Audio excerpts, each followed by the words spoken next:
Guys, it's Fo from MamaAndMoney.com, where I teach you how to make and manage money to become financially free. In this video, I'm going to be sharing my 8 tips to save money on groceries. So if you're interested in these frugal tips, stay tuned. Alright guys, so I'm going to be sharing my 8 very practical tips to save money on groceries. I know if you guys have watched a lot of frugal tips on saving money on groceries, there have been a lot of extreme measures that people are encouraging you to take. I'm very practical, so I'm going to share some practical tips and things that we do to save money on groceries.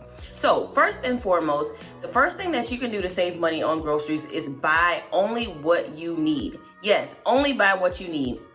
I grew up in an era of the deep freezer. If you're from the South, you know what I'm talking about. If you're not, deep freezers are big, huge, like square box freezers that you can use to store lots and lots of food. And growing up, that's what we did. We would buy massive amounts of food.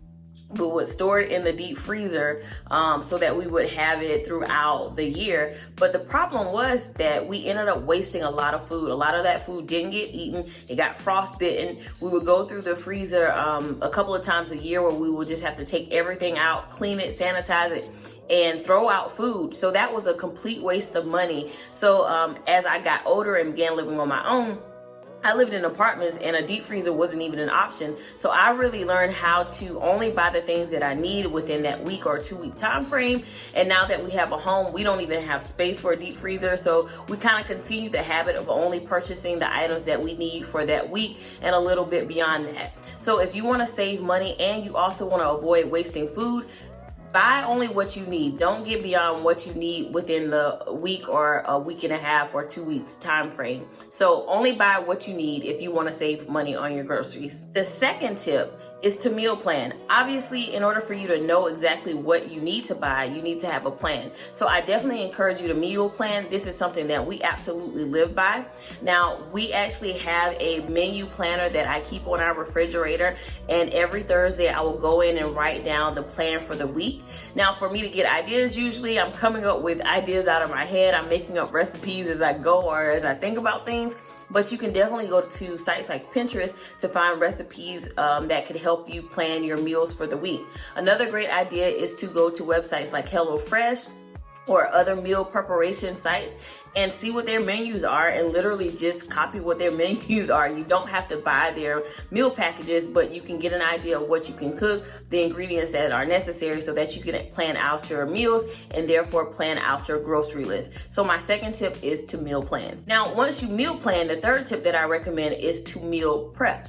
Now, meal prepping is where you go ahead and prepare your food in advance of the week so that it's already stored. All you have to do is reheat it if necessary, and you don't have to worry about cooking meals that day, that night, but everything is already done for you. This really helps because you don't have to think about your meals, you save a lot of time, and you also aren't going out and spending more money on fast food because your meal isn't ready and you're scrambling to get something together so that you can eat in time. So I definitely encourage you to meal prep so that you can not only save time, but you can save money because you already have your food ready. You aren't wasting more money on buying additional groceries or additional fast food, and it's just overall a lot healthier for you when you meal prep and you are more conscious about what you are eating and what you're putting in your body. So my third tip is after you meal plan, meal prep, go ahead and get the food ready so that you save time and then you also save money because you're not using ingredients or anything else that you don't need for that meal. My fourth tip is to take advantage of BOGO sales or buy one, get one sales.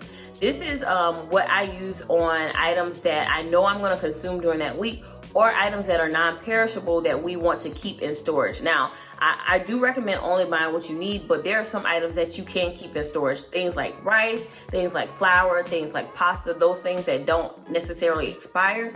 You can keep those on hand. So when there are BOGO sales, I like to take advantage of those so that we can always have those non-perishable items at least in the house or in the pantry. I usually like to also take advantage of this on salad sales. So I like to eat salads for lunch. I get the pre-bagged salads. And so when they are buy one, get one, I take advantage of that because I'm able to get my meal for the week, my lunch for the week for half the price. So take advantage of BOGO sales where it makes sense. Don't get excess of things that you don't need, but take advantage of BOGO sales so that you can have some non-perishable items available to you, or if it's some meals that you want to eat during the week, you have those available and you can get those for half the price.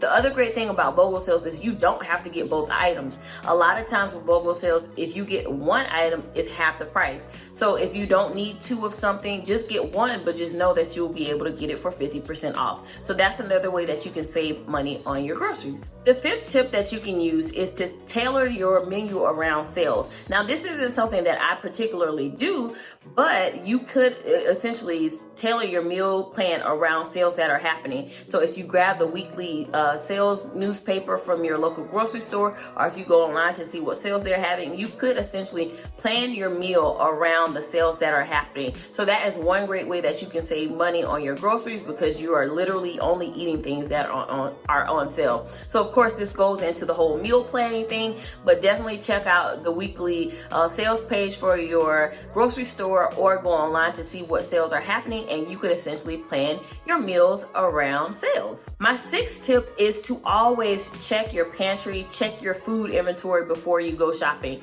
I have gotten bitten by this so many times to now, like, I have to make it a point to go in the pantry, go in the refrigerator, go in the cabinets to make sure I check to see what we have before I put it on our grocery list. So definitely make sure you do an inventory, so to speak, of what you already have so you aren't buying multiples or you aren't wasting money on things that you already have. I literally have done this so many times, guys, and we have wasted money. Well, I won't say we wasted it because we will eventually use it, but if you don't want to waste money that week on your budget, go through your food inventory and see what you already have, what ingredients you already have for your meals that you've planned so that you aren't buying extra food or extra groceries that you don't need. My tip number 7 is to make enough food for more than one meal. This is essentially saying eat leftovers.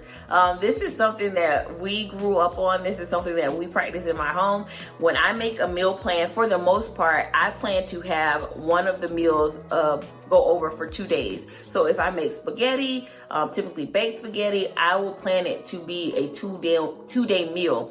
That way we can just buy one pack of meat that goes in the spaghetti. We can buy a box of noodles. Like, everything can last for more than 1 day, which obviously allows you to save more money on groceries. So when you're thinking about your meal plan and thinking about those things that you can cook, consider some meals that can last more than 1 day.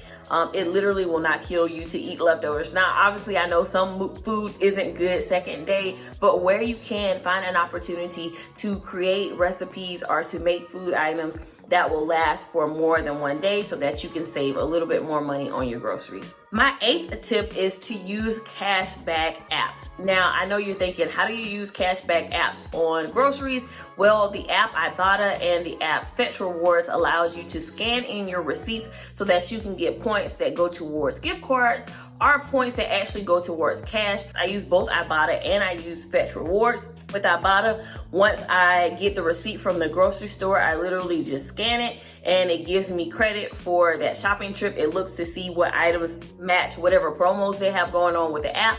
And if there is a promo on an item that I purchased, I get cash back for that. Then I take that same receipt and I go to Fetch Rewards and I will scan it and I will get points that I can apply towards gift cards. So that is one way that you can actually get cash back from the money that you spend on groceries. So you're not necessarily saving up front, but ultimately you are saving money because you're getting cash back or you're getting a free gift card or some kind of incentive. So I'll leave the link for both Ibotta and Fetch Rewards and a blog post on how you can actually use these apps, but definitely use them. Another recommendation that I have for you is to actually also look up discount codes. One thing that we've been doing lately is using Instacart. And I was actually able to get 2 weeks free of delivery charges and fees from Instacart using a special promo code that I will actually leave in the description box. All right, guys, so those are my 8 tips for ways that you can save money on your groceries. These are my frugal living tips that I use. Definitely nothing that's out of reach or extreme. I don't believe in any of that. I believe in having practical tips that you can apply to your life that aren't an inconvenience. So I hope that these tips were useful to you, and I'll talk to you guys in the next video. Bye.